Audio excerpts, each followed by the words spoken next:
चलो देखो, क्लास 11 के हिंदी की किताब का नाम क्या है? दिगंत। क्या है? दिगंत, है ना। ये भाग 1 है, यानी इंटर के फर्स्ट ईयर का है। इसके बाद होता है भाग 2, जब 12 में जाओगे तब पढ़ोगे। ये किताब मुख्य रूप से 2 खंडों में है। इसमें जो चैप्टर पढ़ना है वो 2 खंडों में, एक है गद्य खंड और दूसरा है काव्य खंड। एक क्या है? गद्य खंड है और दूसरा है काव्य खंड। काव्य खंड में सिर्फ और सिर्फ कविता रहता है। काव्य खंड में क्या रहता है? सिर्फ और सिर्फ कविता।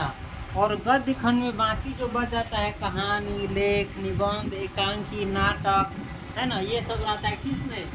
गद्य खंड में। इसके अलावा एक और भी है, प्रतिपूर्ति, जो सिर्फ पढ़ने एवं एंजॉय करने के उद्देश्य से है।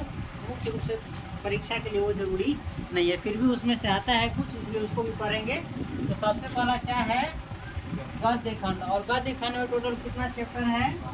12 चैप्टर है। इसी प्रकार से काव्य खंड में भी 12 चैप्टर है और प्रतिपूर्ति में 3 गो है। तो टोटल मिला करके 12, 12, 24 और 3, 27 को चैप्टर है, जिसमें 24 को चैप्टर हमको मुख्य रूप से पढ़ना है। गद्य खंड में देखो 12 गो चैप्टर कौन कौन है।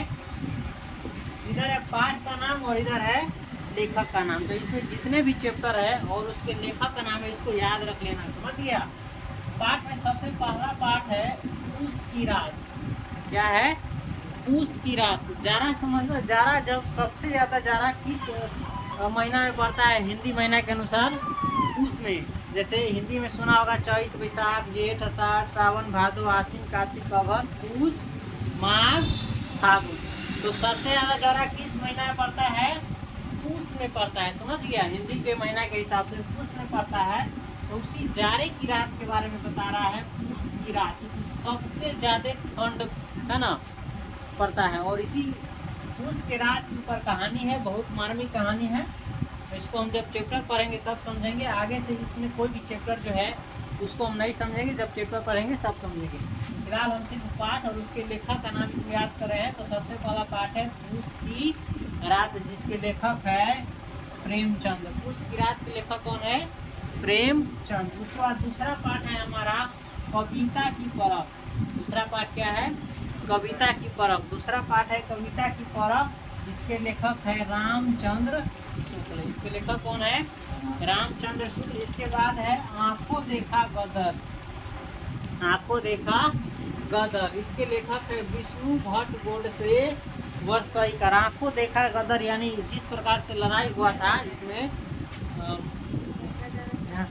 झांसी की रानी के बारे में कहा गया। ठीक है, उसी के ऊपर यह है चैप्टर, आंखों देखा गदर। आंखों देखा गदर के लेखक कौन है? विष्णु भट्ट गोडसे वर्षईकर। इसके बाद चौथा चैप्टर है बेजोड़ गायिका। इसके समान कोई दूसरा गायिका नहीं है ना। बेजोड़ गायिका लता मंगेशकर। लता मंगेशकर का बहुत सारा गाना सुना होगा, है ना। तो चौथा चैप्टर कौन है? बेजोड़ गायिका लता मंगेशकर। लता मंगेशकर। इसके लेखक है कुमार गंधर्व। इसके लेखक कौन है? कुमार गंधर्व। उसके बाद पांचवा चैप्टर है चलचित्र। पांचवा चैप्टर क्या है? चलचित्र। चलचित्र का मतलब होता है फिल्म, जो सिनेमा हम लोग देखते हैं, है ना, चलचित्र। इसके लेखक है सत्यजीत राय। चलचित्र के लेखक कौन है? सत्यजीत राय। उसके बाद छठा चैप्टर है मेरी वियतनाम यात्रा। मेरी वियतनाम यात्रा। वियतनाम एक देश है, समझ गया? वियतनाम एक देश है। मेरी वियतनाम यात्रा। इसके लेखक है भोला पासवान शास्त्री। कौन है? भोला पासवान शास्त्री। उसके बाद सातवां चैप्टर है सिक्का बदल गया। सातवां चैप्टर है सिक्का बदल गया। इसके लेखक है कृष्णा सोबती। इसके लेखक कौन है? कृष्णा सोबती। उसके बाद आठवां चैप्टर है उत्तरी स्वप्न परी। उत्तरी स्वप्न परी हरि क्रांति। उत्तरी स्वप्न परी हरि क्रांति। इसके लेखक है फणीश्वर नाथ रेणु। कौन है? फणीश्वर नाथ रेणु।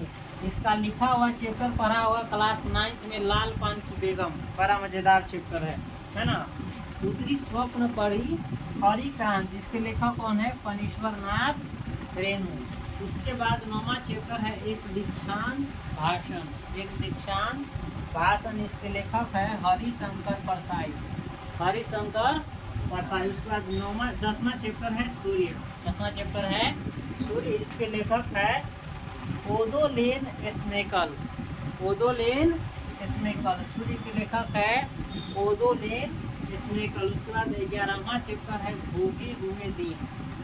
भोगे हुए दिन यानी जो जी करके बिता दिया है अच्छे से उसके बारे में कह रहा है। भोगे हुए दिन। इसके लेखक है मेहरुनिसा परवेज। मेहरुनिसा परवेज। और अंतिम चैप्टर है गद्य खंड में हमारा गांव के बच्चों की शिक्षा।